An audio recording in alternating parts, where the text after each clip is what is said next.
بسم اللہ الرحمن الرحیم۔ ناظرین حضرات، آج فلسطین اور اسرائیل کے درمیان جو حالات ہیں، جس حالات سے امت مسلمہ آج گزر رہی ہے، آخر کیا وجہ ہے کہ ظالم حکمراں ہم پر مسلط ہیں؟ آئیے اس کے تعلق سے ہم پچھلی امت یعنی بنی اسرائیل کی حالات کی مثال پر غور کرتے ہیں۔ بنی اسرائیل پر اللہ کے عذاب کا پہلا وعدہ۔ بنی اسرائیل ہم سے پہلے اللہ کی چنندہ قوم تھی۔ اللہ نے اس میں انبیاء علیہ السلام بھیجے اور انہیں دیگر قوموں کی امامت کا ذمہ دیا، لیکن اس قوم نے گناہ اور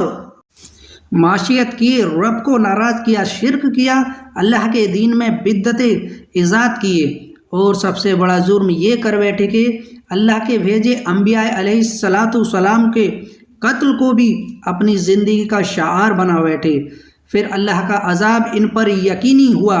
جس کے تعلق سے اللہ نے قرآن میں فرمایا، اور جب پہلے وعدے کا وقت پورا ہو گیا تو ہم نے ایسے لڑاکو بندے تم پر حاوی کر دیے جو بہت مضبوط تھے لڑائی میں، اور ایسے تم سے لڑے کہ تمہارے گھروں میں جا گھسے۔ اس آیت میں پہلے وعدے سے مراد مفسرین لکھتے ہیں کہ یہ وقت نشر بادشاہ کا زمانہ تھا، جب یہودیوں کو اللہ نے دنیا کی امامت کے لیے چنا تو انہوں نے اللہ کی ناراضگی والے کام کیے، اور دانیال علیہ السلام جیسے نبی کو تکلیف پہنچائی، تو اللہ رب العزت نے اپنے پہلے وعدے کو ان کے خلاف پورا کیا، اور وقت نشر کے ذریعے یہودیوں کو ذلیل کر ان کو اپنے ملک فلسطین سے نکال کر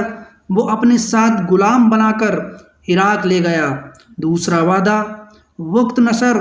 کی قید سے کئی سالوں بعد یہ آزاد ہو کر واپس آئے، لیکن اللہ کو پتہ تھا کہ یہ لوگ اپنی معصیت حد دھرمی سے باز نہیں آنے والے، تو اللہ نے ان پر دوبارہ اپنا غضب ڈھایا،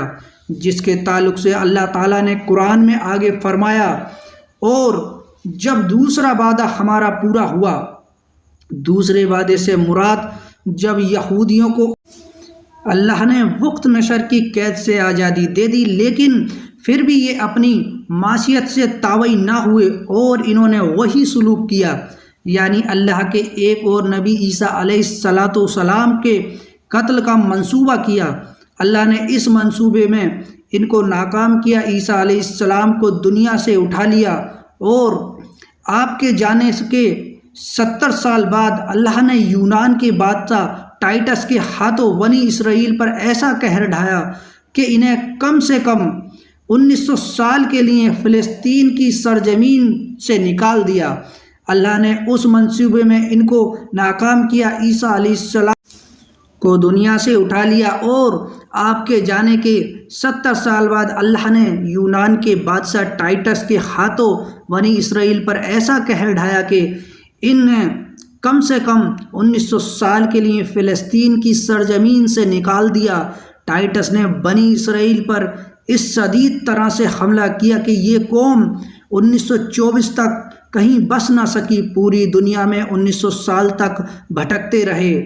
جس کو آج بھی یہودی پرواسی کے نام سے جانا جاتا ہے، یعنی اللہ نے انہیں پوری دنیا میں ذلیل اور رسوا کیا۔ یہ قوم ذلت کی زندگی جیتی رہی کہ یورپ کے اندر ان کے الگ الگ علاقے ہوا کرتے تھے، جسے بستی کہا جاتا تھا، مطلب جانوروں کے رکھنے کی جگہ یہودی رکھے جاتے تھے، لیکن ان کا شر اور فتنہ ایسا ہی ہے کہ اس قوم نے کبھی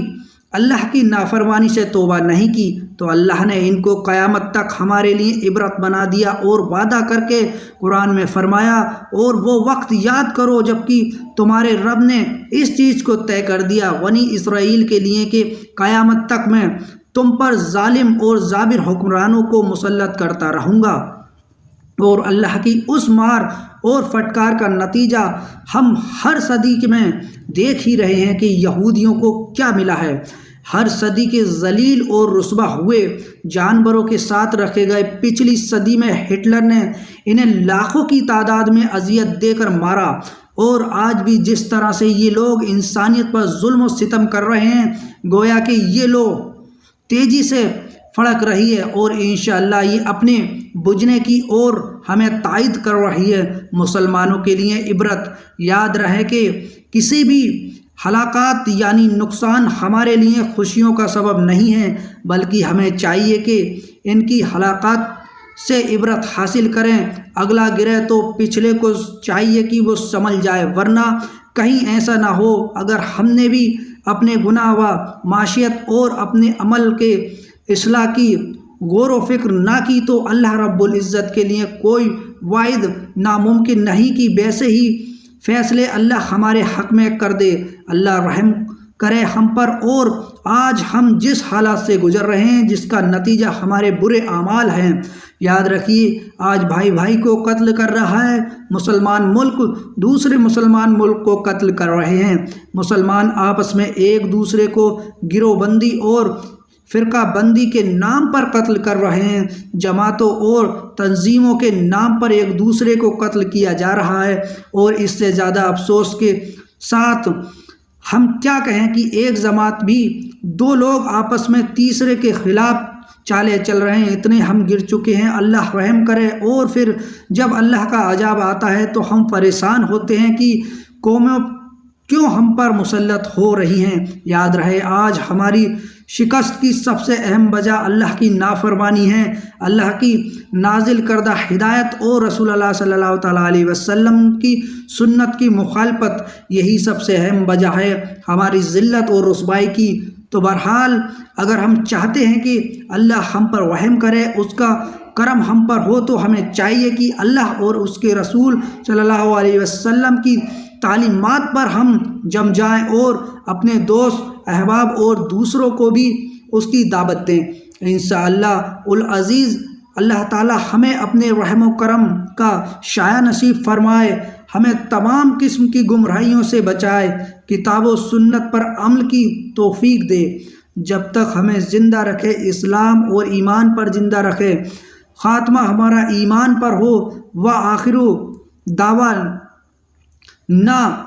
الحمدللہ رب العالمین۔ پیارے پیارے اسلامی بھائی بہنوں اور دوستوں، ویڈیو اچھی لگی ہو تو ایک پیارا سا کمنٹ ضرور کریں، اور جن بھائیوں نے ہمارا چینل سبسکرائب نہیں کرا ہے وہ اس چینل کو سبسکرائب ضرور کر لیں۔ ملتے ہیں اگلی ویڈیو کے ساتھ، تب تک کے لیے اجازت دیجیے، خدا حافظ۔